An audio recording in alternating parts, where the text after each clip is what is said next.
आइए छात्रों, अब हम आगे का पाठ पढ़ते हैं। हमने पिछली वीडियो में फर्स्ट पैराग्राफ एकस्मिन् दिने सरलः भविष्यति तक पढ़ा था। अब हम आगे पढ़ेंगे।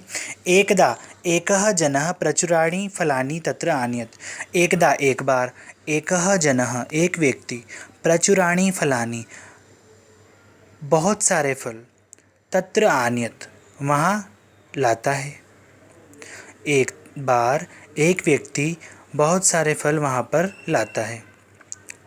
महर्षि दयानंदः कानिचित् मधुराणि रसयुक्तानि फलानि वस्त्रे बद्ध्वा तस्मै यात्रिणे दातुं स्वशिष्यं प्रेषितवान्। महर्षि दयानंद ने कानिचित कुछ, मधुराणि मीठे, रसयुक्तानि रस से युक्त, फलानि फल, वस्त्रे कपड़े में वस्त्र में, बद्ध्वा बांधकर, तस्मै यात्रिणे उस यात्री को, दातुम देने के लिए, स्वशिष्यं प्रेषितवान अपने शिष्य को भेज दिया। महर्षि दयानंद ने कुछ मीठे रस से युक्त फल कपड़े में बांधकर उस यात्री को देने के लिए अपने शिष्य को भेज दिया। सह शिष्य अचिंत्यत, उस शिष्य ने सोचा। अचिंत्यत मीन्स सोचा। सह यात्री तु, वह यात्री तो प्रतिदिनम अत्र आगत्य अकारणम एव कटुवचनानि कथयति। उस शिष्य ने सोचा कि वह यात्री तो प्रतिदिनम रोजाना अत्र आगत्य यहाँ आकर अकारणम एव बिना कारण ही कटुवचनानि कथयति, कटु यानी कड़वे वचन, कथयति कहता है। किमर्थम तदा तस्मै एतानि फलानि, तो तदा का मतलब तब, किमर्थम किस लिए, तस्मै उसके लिए, एतानि फलानि ये फल, तो किस लिए उसके लिए ये सभी फल।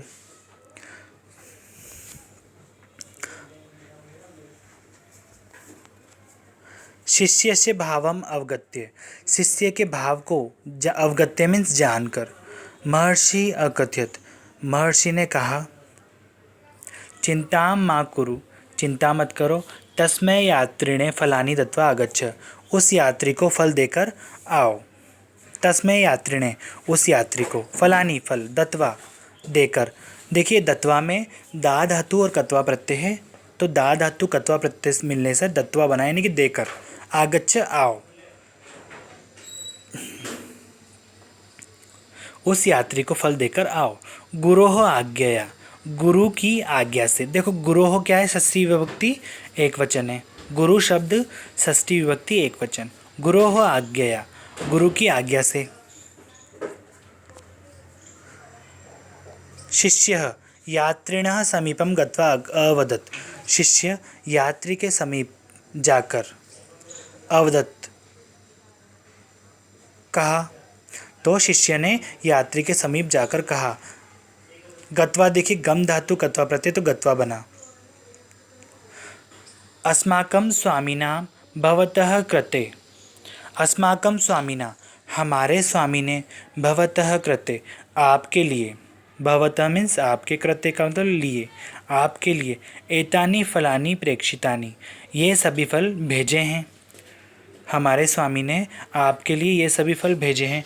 कृपया स्वीकरोतु, कृपा करके स्वीकरोतु मीन्स स्वीकार करें। स असहिष्णु, वह असहिष्णु यानी कि असहनशील, जिसको कुछ भी चीज़ सहन नहीं होती है, जो कुछ भी चीज़ सहन नहीं कर सकता है उसे असहिष्णु कहा जाता है। वह असहिष्णु, वह असहनशील यात्री पुनः दुर्वचनानि अकथयत, उस असहनशील यात्री ने पुनः फिर से दुर्वचनानि बुरे वचन का अकथयत कहे। शिष्य महर्षिम उपगत्य सर्वं वर्णितवान, शिष्य ने महर्षिम उपगत्य, महर्षि के उपगत्य समीप जाकर, सर्वं वर्णितवान सब कुछ वर्णन कर दिया। महर्षि एकम संदेशम दत्वा, महर्षि ने एकम संदेशम दत्वा एक संदेश देकर, पुनः शिष्यम तत्र प्रेक्षितवान, पुनः मीन्स फिर से, शिष्यम शिष्य को, तत्र प्रेक्षितवान वहाँ भेज दिया।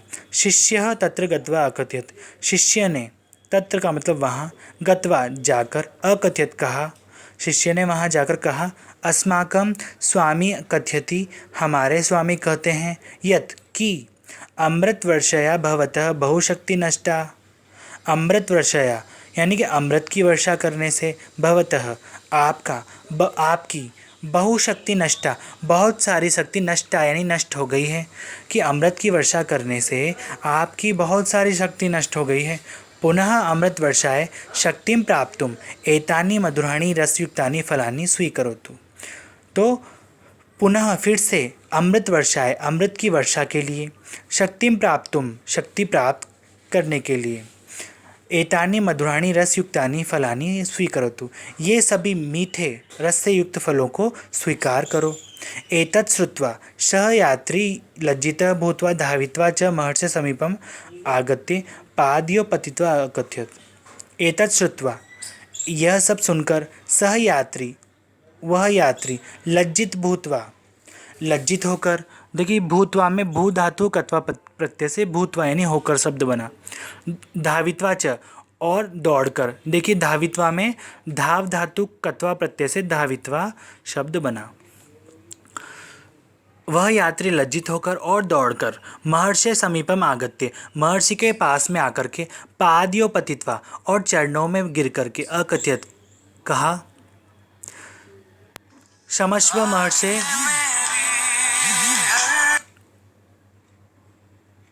क्षमस्व महर्षे क्षमस्व, क्षमा करें महर्षि क्षमा करें, अहम अपराधी अस्मि, मैं अपराधी हूँ, भवान देव, आप देव हैं, क्षमस्व क्षमस्व, क्षमा करें महर्षि क्षमा करें। इदम सर्वम दृष्ट्वा शिष्या चकिताः आसन्, यह सब देखकर, इदम सर्वम दृष्ट्वा, यह सब कुछ देख करके, शिष्याः चकिताः आसन्, शिष्य चकित हो गए। इस प्रकार से इसमें क्षमा के महत्व के विषय में बताया गया है कि इतना सब कुछ उस यात्री के करने के बावजूद महर्षि ने उसको क्षमा कर दिया, और किस तरह से उसके हृदय में परिवर्तन लाया, उसकी सोच में बदलाव लाए वो। इस तरह से यहाँ इस पाठ में हमें शिक्षा मिलती है कि हमें भी दूसरों के वर्ताव को, बिहेव को देख करके उसके साथ वैसा बिहेव नहीं करना चाहिए, और हमें सभी को क्षमा कर देना चाहिए। धन्यवाद।